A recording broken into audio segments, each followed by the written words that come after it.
Hey, thank you for coming by, Tori Magoo 44. I know I've been kind of random on making videos. I apologize for that, but I'm working on healing from getting my new hip.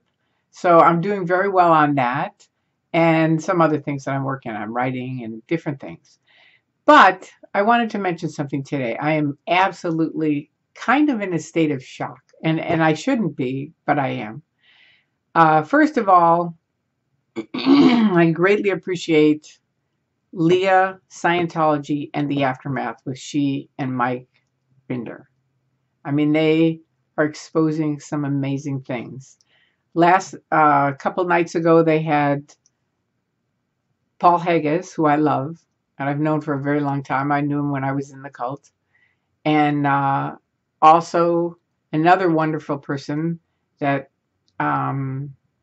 has a book coming out that's going to be very, very wonderful to read, Karen Pressley. Both of them were on, and of course, naturally, now Scientology has done their, you know, shit dump on both of them, which is just awful. And on Mike and on Leah, just it's unbelievable to me that people could think they could be in a church and have people say things about ex-members like that. Maybe they don't think like you do. They have different viewpoints. They have different experiences. That's what Scientology is supposed to be about.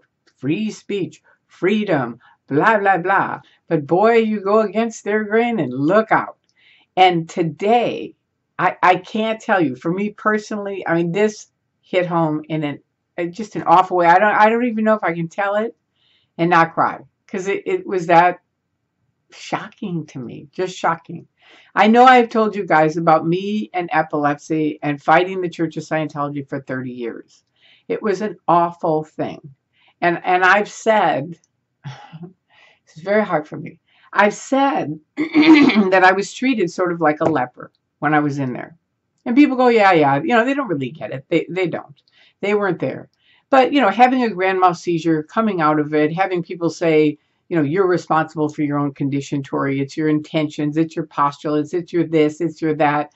It's like, you go have a grand mal seizure and come tell me about my goddamn postulates and my intentions and my responsibility and all this other crap that they run on you.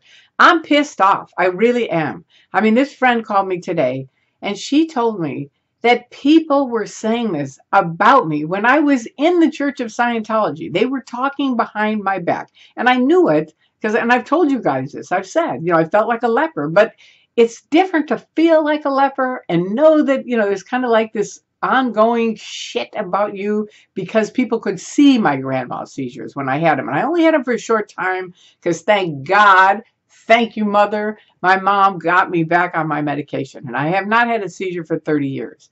But it didn't matter to them. It was still, I was on medication. And God forbid someone be on medication. Now, do any of those morons in the Church of Scientology know that L. Ron Hubbard was on medication throughout the time that he was running on me? I had to get off of it? No, they don't. Neither did I. And believe me, it pissed me off when I found out that he was popping pills and stuff like that, drinking and all this stuff that he's writes all these things, that's out ethics and non-responsibility and blah, blah, blah. Fuck you. You know what I mean?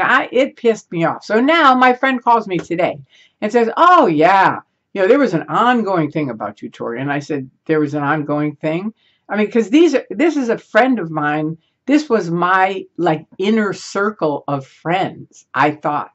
And she said, oh, no, all the time. They were saying, oh, Tori, she's a rock slammer. A rock slammer in Scientology is like the devil's devil. It's the worst thing you can be. It means, the needle's going like all over the place, and that means somebody has huge, big time overts, big time bad deeds. They're really, really, really, really evil.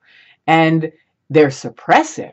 And these are my friends. She told me, my personal friends. When I was in the Church of Scientology, they were always gossiping, she said, about me, saying, that's why she has grand mal seizures.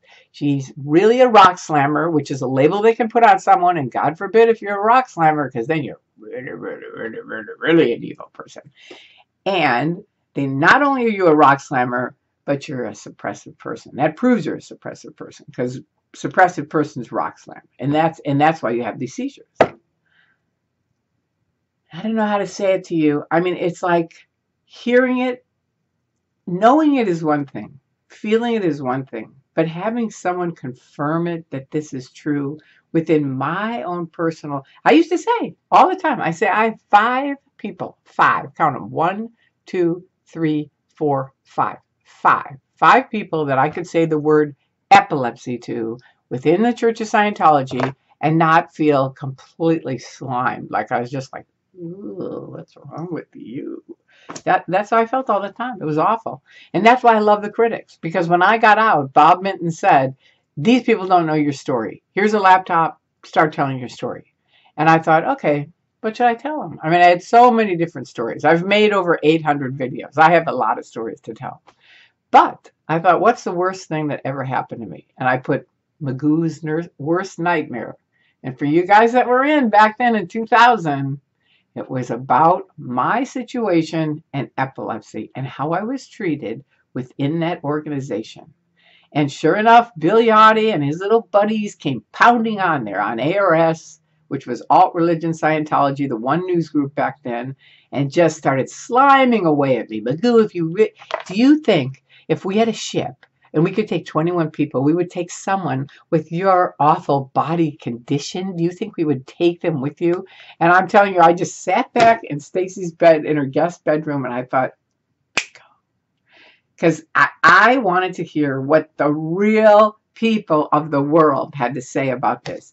And man, whoever you are, I thank you from the bottom and the top of my heart, because people came on and just said, how dare you talk to her like that? How dare you treat another person like that because of some physical illness? Yeah, it was just so creepy. And it's like, to think now, here we are 17 years later, and Leah, they're sliming her. Mike Render, who was their PR for years. You know, he could do no wrong. Now, piece of shit, right? Paul Haggis. Oh, Paul Haggis. Let's bring him up. Paul Haggis, producer, fantastic, Mr. Celebrity. Now, who's that? Who is he? I don't even know if we ever even saw any of his stuff. He's just some old used guy, you know, used up. No big deal. Oh, wait a second. You're not talking about Karen Pressley, are you? Oh, my God. That thing? I mean, she just ran Celebrity Center and a couple other things. I mean, but, now, you know, she was really nothing. Never. Anything. Not ever. For all of us. You know, it's like there's hundreds and hundreds of people that have left that organization.